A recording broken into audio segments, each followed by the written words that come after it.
ராமகிருஷ்ணன் அவர்களினுடைய பிகாசோவின் கோடுகள் என்ற நூல் குறித்து பேசுவதற்கு கோயம்புத்தூர் கொங்கு நாடு கலை அறிவியல் கல்லூரியின் தமிழ்துறை உதவி பேராசிரியர் முனைவர் ராஜலட்சுமி அம்மா அவர்களை நூல் குறித்து பேச வருமாறு அன்போடு அழைக்கின்றேன். அனைவருக்கும் வணக்கம். எஸ்ராவின் 100 நூல்கள் என்ற தலைப்பில் பிகாசோவின் ஓவியங்கள் என்ற எனது தலைப்பை பேசுவதற்கு வாய்ப்பளித்த வினோத் ஐயா அவர்களுக்கு எனது மனமார்ந்த நன்றிகள். பிகாசோவின் ஓவியங்கள் இந்த தலைப்புல அவர் 16 கட்டுரைகள் எழுதியிருக்கிறாங்க. 16 கட்டுரைகள்ல முழுவதும் அவர் எதை பத்தி சொல்றாரு, ஒரு மைய கரு எதை பத்தி சொல்றாருன்னா, ஒரு ஓவியங்களின் தன்மைகள் பத்தி அவரு சொல்றார். ஒரு ஓவியம்னா எப்படி இருக்க வேண்டும், அந்த ஓவியத்தை பார்ப்பவர்களோட எண்ணங்கள் எப்படி இருக்கின்றது, தற்போது அந்த ஓவியங்களின் நிலைமை எவ்வாறு மாறிக்கொண்டே வருகின்றது, முன்னொரு காலத்தில் மனிதனின் மொழியே ஓவியங்களிலிருந்து தான் ஆரம்பித்தது என்று கூறுகின்ற காலகட்டத்தில் இருந்து தற்போது அந்த ஓவியங்களின் நிலைமை எதை நோக்கி செல்கின்றது என்பதை ஒரு விரிவான கண்ணோட்டத்தில் கூறுவதாக இந்த நூல் அமைந்திருக்கிறது. மொத்தம் 16 தலைப்புகள். 16 தலைப்புகளில் முதல் தலைப்பு நவீன ஓவியங்கள் குறித்து ஒரு திட்டவட்டமான தனக்கு தெரிந்த செய்திகளை ஒரு தொகுத்து நமக்கு தந்திருக்கின்றார். ஒரு நவீன ஓவியம் என்பது எது அப்படின்னா, ஒரு தேடலுக்கான முதற்புள்ளி அப்படின்னு ஒரு வான்கோ என்ற ஒரு ஓவியர் சொல்றார் அப்படின்னு சொல்றாங்க. இந்த வான்கோவோட ஓவியங்களை எப்படியாவது பார்த்துவிட வேண்டும் என்கிற ஒரு ஆவல் கொண்டவராக எஸ்ரா இருந்திருக்கின்றார். வாழ்நாள்ல ஒரு தடவையாச்சும் அதை நான் பார்க்க மாட்டோமா அப்படிங்கிற எண்ணம் அவருக்கு இருந்திருக்கிறது. கனடா, அமெரிக்கா போகின்ற சமயங்களில் எல்லாம் அவரது ஓவியங்களை கண்ணார கண்டு மகிழ்ந்த செய்திகளை அவர் இங்கு பதிவிடுகின்றார்.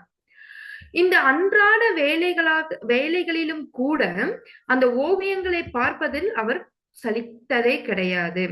காலையில் எழுந்தவுடன் வான்கோவின் ஓவியங்களை பார்த்துவிட்டுதான் அடுத்து பணிகளுக்கு செல்வதாக அவர் தெரிவித்திருக்கின்றார். இந்த ஓவியங்களை பார்ப்பது என்பது எதை போன்றது அப்படின்னா, ஒரு தியானம் செய்வதை போன்றது. அந்த அளவிற்கு அது ஓவியங்கள் மனதிற்கு கிளர்ச்சியை தரக்கூடியதாக இருக்கிறது. அதை போன்று ஒரு விருப்பம் எனக்கு வேறு எதுவும் இல்லை. அதாவது ஓவியங்களை பார்ப்பதை போன்று விருப்பம் தனக்கு வேறு எதுவுமே கிடையாது அப்படின்னு ஓவியங்கள் குறித்து தனக்கான மனப்பான்மையை அவர் வெளிப்படுத்தி இருக்கின்றார்.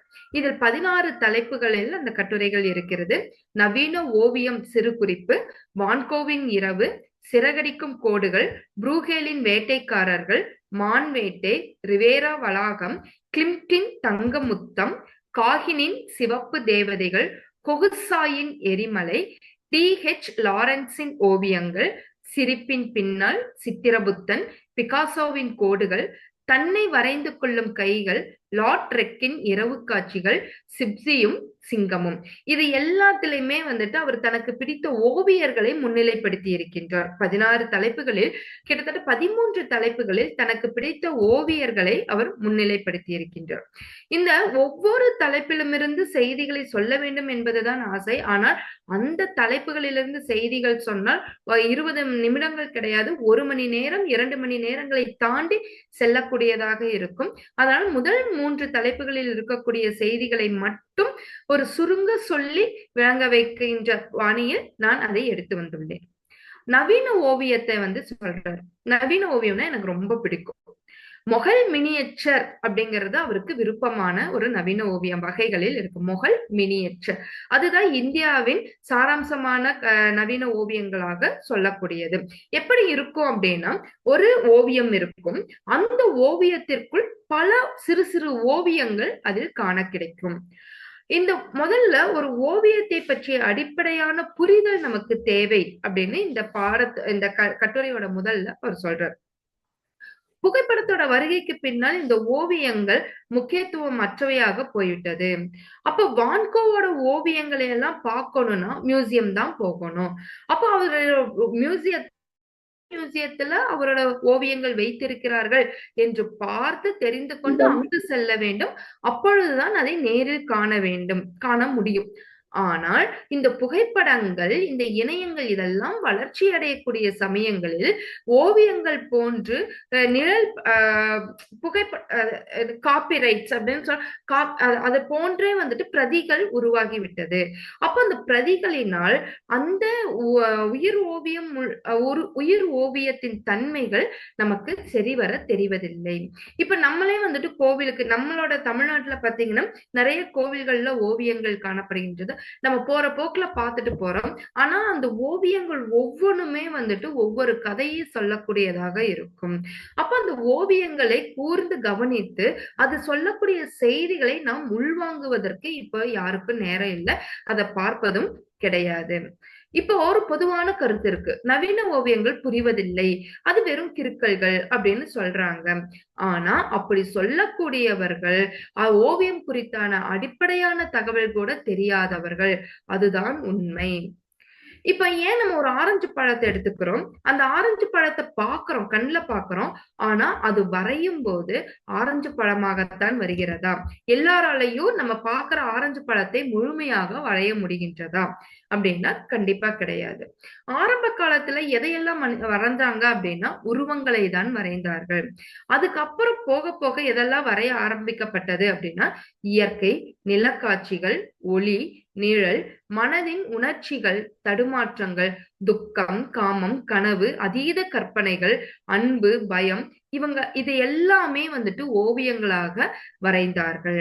எழுத்தில் எவையெல்லாம் சாத்தியம்னு நினைச்சாங்களோ அது எல்லாமே வந்துட்டு ஓவியங்களாக வரைந்தாங்க. இப்ப நவீன ஓவியம் அப்படிங்கிறது அறிமுகம் வந்துட்டு ஒரு பக்கத்துக்கும் கூட வராது.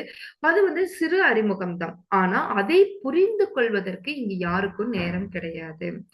இப்ப மரபு ஓவியங்கள் நம்ம இப்ப எங்க பார்க்கலாம் அப்படின்னா கடவுள் உருவங்களில் பார்க்கலாம், இல்லைன்னா வாழ்த்து அட்டைகளில் பார்க்கலாம், காலண்டர்ல பார்க்கலாம், இதழ்களில் வெளியாகக்கூடிய கோட்டு சித்திரங்கள்ல பார்க்கலாம், கோவில்களில் காணப்படக்கூடிய புராண ஓவியங்கள், இவற்றை தான் நம்ம வந்துட்டு பார்க்கிறோம்.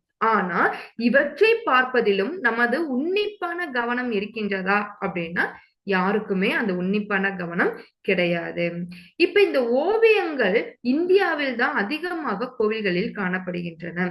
ஆனா அங்க இருக்கக்கூடியது ஓவிய சிற்பக்கூடமாகத்தான் இருக்குதே ஒழிய அதை வந்துட்டு நின்று ரசிப்பதற்கு இங்க யாருக்கும் நேரம் கிடையாது அப்படின்னு சொல்றாரு. எப்படி ஒரு இலக்கியத்தை ரசனைக்குரியதாக மாற்றுகிறோமோ அது போலவே வந்துட்டு இந்த ஓவியத்தையும் ரசனைக்குரியதாக மாற்ற வேண்டும். ஒரு சினிமா எப்படி ரசனைக்குள்ளதாக இருக்கிறதோ அது போலதான் ஒரு ஓவியம். அப்போ ஓவியங்கள் சார்ந்த ரசனை அப்படிங்கிறது நம்ம உருவாக வேண்டியதில்லை, தானாகவே நம்மிடம் உருவாகி இருக்க வேண்டும். அதை வந்து நம்ம கண்ணெதிரில் இருப்பதை அப்படியே நகல் எடுக்க வேண்டும் என்பதாக தான் அந்த ஓவியம் சுருங்கி விட்டது அப்படின்னு அந்த வருத்தத்தையும் அந்த இடத்துல தெரிவிக்கிறார். இப்ப ஒரு இசையில ஒரு இசைக்கருவியை எடுத்து நம்ம வாசிக்கிறோம் அப்படின்னா ஒவ்வொரு விதமான இசைக்கருவிகளும் வேறு வேறு விதமான இசைகளை தருகின்றது. அப்போ ஓவியர்கள் உலகை காண்கின்ற அந்த தன்மையில்தான் நாம் புரிந்து கொள்கின்ற தன்மையும் வெளிப்படுகின்ற தன்மையும் வேறு வேறு விதமாக மாறுகின்றது. இப்ப கவிதையில மரத்தை பாக்குறோம், அந்த மரம் படிமமாக இருக்கு, உருவகமாக இருக்கு, குறியீடாக இருக்கு, இயற்கையின் அடையாளமாக நம்ம வந்து காண்கின்றோம். இப்ப கவிதையில ஒரு மரத்தை படிச்சோம்னா அந்த மரத்தை இந்த வகையில எல்லாம் நாம் காட்சிப்படுத்துகின்றோம். அதே போலதான் இந்த உலகை பார்ப்பதற்கான இந்த ஓவியங்கள் உருவமாக, அரூபமாக, குறியீடுகளாக தெரிகின்றன அப்படிங்கிறதையும் தெளிவாக சொல்றாரு.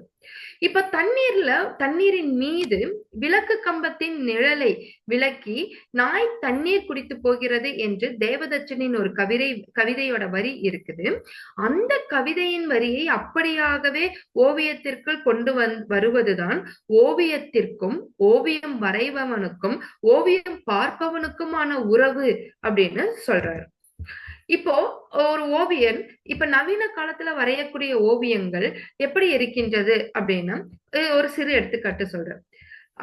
ஒரு ஓவியன் நீல நிறத்துல ஒரு ஆப்பிள வரைஞ்சா இந்த உலகம் அதை ஏற்றுக்குமா அப்படின்னா தெரியாது. அதை வந்துட்டு அவங்க ஏத்துக்கவும் மாட்டாங்க. அவங்களுக்கு என்ன சிவப்பு நிறத்துலதான் இருக்கணும், இல்லைன்னா ஒரு ஒரு பழுப்பு நிறம் கலந்த பச்சை நிறத்துல இருக்க வேண்டும். அதை தவிர நீல நிறத்துல ஒரு ஆப்பிள் போட்டு வரைஞ்சோம் அப்படின்னா அதை இந்த உலகம் ஏற்றுக்கொள்வது கிடையாது. அப்ப சிவப்புலதான் வரையணும்னா இந்த இடத்துல ஓவியனுக்கு கற்பனை எங்கிருந்து வரும்? அப்ப இந்த இடத்துல ஓவியனுக்கான கற்பனை மறுக்கப்படுகின்றது. இப்போ இன்னொரு எடுத்துக்காட்டு சொல்றாரு. ராவணனுக்கு 10 தலை இருக்கு. நம்ம எல்லா இடத்துலயும் பாக்குறோம். ஏன் ஜண்டுமம் விளம்பரத்துல இருந்து பாக்குறோம். ராவணனோட தலை இந்த 10 இடத்துல இப்படிதான் வரிசையாக வச்சிருக்கு. ஏன் ஜியோமித வடிவத்துல இங்க கீழே 4, 3, 2, 1 ஏன் வச்சா ஏன் உலகம் ஏத்துக்காதா? அதே மாதிரி ஒரு ஓவியன் வரைந்தால் அதை அந்த ஓவியத்தை அவர்கள் பார்ப்பார்களாம். அந்த ஓவியத்திற்கு சிறப்புத்தன்மை கிடைக்குமா அப்படின்னா கிடைக்காது. அப்ப என்ன இருக்கிறதோ அதையேதான் ஓவியன் வரைய வேண்டும். அதை தான் இந்த உலகம் எதிர்பார்க்கிறது என்றால் இந்த ஓவியனுக்கான கற்பனை எங்கிருந்து கிடைக்கின்றது அப்படின்னு சொல்றாரு. இப்போ பல்வேறு ஓவியர்களை பத்தி சொல்றாங்க. அதாவது ஒவ்வொரு ஓவியர்களுக்கும், அதாவது நம்ம சொன்னோம் இல்லையா, 16 தலைப்புகள்ல கிட்டத்தட்ட 13 தலைப்புகள்ல ஓவியர்களை பத்தி சொல்லிட்டே வர்றாரு. அதுல ஒவ்வொரு ஓவியர்களோட தனித்தன்மையையும் இங்க சொல்றாரு. உலகை புரிந்து கொள்ளவும் வெளிப்படுத்தவும் தான் ஓவியர்கள் ஒரு விதமான தனித்துவம் கொண்டிருக்கிறார்கள். இப்ப ரெம்பிராண்டின் அப்படிங்கிறவரோட ஓவியங்கள், அந்த ஓவியங்கள்ல ஒளிதான் முதன்மை பெற்றிருக்கும். இத கோயாவின் ஓவியங்கள்ல இருள் முதன்மை பெற்றிருக்கும். வான்கோவின்ல சூரியகாந்தி பூ அடர் மஞ்சளில் உக்கிரமாக இருக்கும். காகின் ஆதிவாசிகளின் மனதை ஓவியமாக மாற்றுகிறார். இப்படி ஒவ்வொரு ஓவியத்திற்கும் சொல்றாரு. இதுல இரண்டாவதாக இருக்கக்கூடிய வான்கோவின் ஓவியத்துல அவர் என்ன சொல்றாருன்னா, இந்த உலகம் எப்படி இருக்கிறது அப்படின்னு கேட்ட போது அவர் என்ன சொல்லியிருக்கிறாரு? Van Gogh, I paint my reality அப்படின்னு சொல்லியிருக்கிறார். அதாவது உலகின் இயல்பை அல்ல, அவர் உலகை புரிந்து கொண்ட விதத்தை தான் ஓவியமாக வரைகிறார். இவர் ஓவியங்களில் காணப்படும் உண்மத்தம் அவரின் அக வெளிப்பாடாக திகழ்கின்றது அப்படின்னு சொல்றாரு. இப்போ ஒரு ஓவியத்தை காணும் போது அதுல இருக்கக்கூடிய உருவங்கள், வெளிப்படும் முறை, நிறம், தோற்ற இயல்பு, நிழல், பின்புலம், நுட்பமான உணர்ச்சிகள், கோணம், மனநிலையின் உரைநிலை, இந்த மாதிரி தளங்களை அறிந்து கொள்ள வேண்டியது மிகவும் அவசியம் அப்படின்னு சொல்றாரு. இப்போ வான்கோவின் ஓவியங்கள் அப்படிங்கிற அந்த தலைப்புக்குள்ளதான் இப்ப ரெண்டாவதா கருத்து என்ன சொல்றாருன்னா, நவீன ஓவியத்தின் தனி பெரும் கலைஞன் அவர். புகழ்பெற்ற நட்சத்திரங்களோட ஒரு இரவு என்பதுதான் அவரது புகழ்பெற்ற ஓவியமாக விளங்குகின்றது. 1889 இந்த ஓவியம் வரைந்து வெளியிட்டிருக்கிறார். அப்ப அவர் வரையும் போது சென்ட் ரெமி என்ற இடத்துல இருக்கக்கூடிய ஒரு மனநல காப்பகத்துலதான் அவர் இருந்திருக்கிறார். அப்போ தீவிரமான மனக்குழப்பங்களுக்கும் சஞ்சலங்களுக்கும் கடுமையான தனிமையும் மிக்க நாட்கள் தான் தனது படுக்கை அறையின் ஜன்னல் வழியாக பார்த்து வரைந்தது சொல்றார். அப்போ அந்த ஓவியம் எத்தகைய தன்மையுடன் இருந்திருக்கும்? ஒரு மனநிலை பாதிக்கப்பட்டவர், ஒரு மனநல காப்பகத்தில் இருப்பவர் வரைகின்ற ஓவியம் எத்தகைய வெளிப்பாட்டினை வெளிப்படுத்தி இருக்கும். அப்ப அது பல சிக்கல்கள் நிறைந்ததாக காட்சியளிக்கின்ற இடத்தில் அதிலிருந்து நாம் புரிந்து கொள்வது என்ன என்பதுதான் இவரது கேள்வியாக இருக்கு. மூணாவதாக இருக்கக்கூடிய சிறகடிக்கும் கோடுகள்.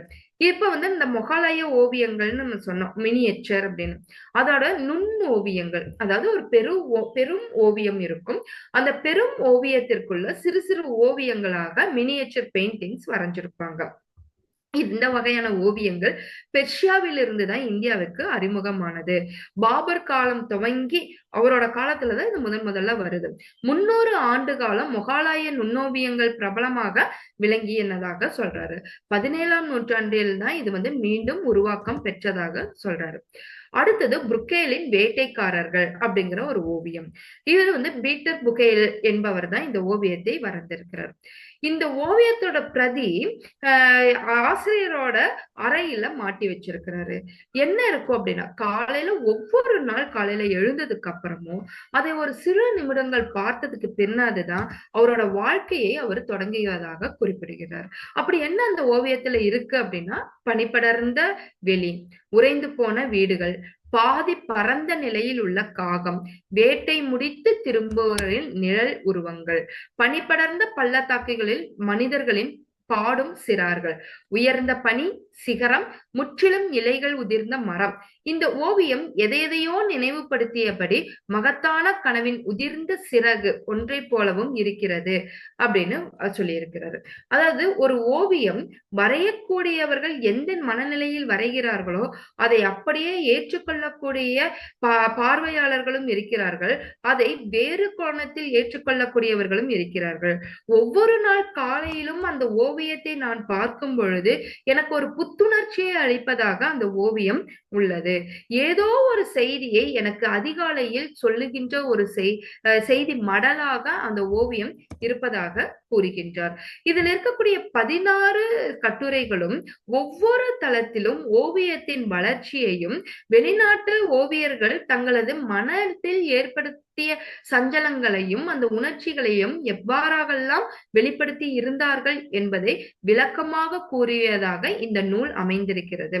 எஸ்ராவின் நூல் வரிசையில் படிக்கக்கூடிய நூல்களுள் ஒன்றாக மிகவும் குறிப்பிடத்தக்க நூலாக இதை நான் குறிப்பிடுகின்றேன். இந்த வாய்ப்பினை அளித்த அனைவருக்கும் நன்றி பாராட்டி விடைபெறுகின்றேன். நன்றி, வணக்கம். நன்றிங்கம்மா. சிறப்பாக அந்த ஓவிய நூல் குறித்து, ஏன்னா நவீன ஓவியம் அதற்கும் நமக்கும் இருக்கக்கூடிய இடைவெளிகள் என்ன, அது குறித்த புரிதல் என்ன, மிக அழகாக ஓவியத்தின் மீதான ஒரு ரசனையை, ஈர்ப்பை ஏற்படுத்துகின்ற அந்த நூல் ஓவியத்தினுடைய வரலாறாக இருக்கட்டும், ஓவியர்களினுடைய ஆளுமையாக இருக்கட்டும், நாம் நெருக்கமாக சென்று அந்த ஓவியத்தை ரசிப்பதற்கு அந்த நூல் பயனுள்ளதாக இருக்கும். அந்த வகையில் மிக அழகாக அந்த நூலை காட்சிப்படுத்தி எடுத்துரைத்து பேசிய ராஜலட்சுமி அம்மா அவர்களுக்கு நன்றியை தெரிவித்துக் கொள்கிறோம். நன்றிங்க அம்மா. நன்றிங்க சார்.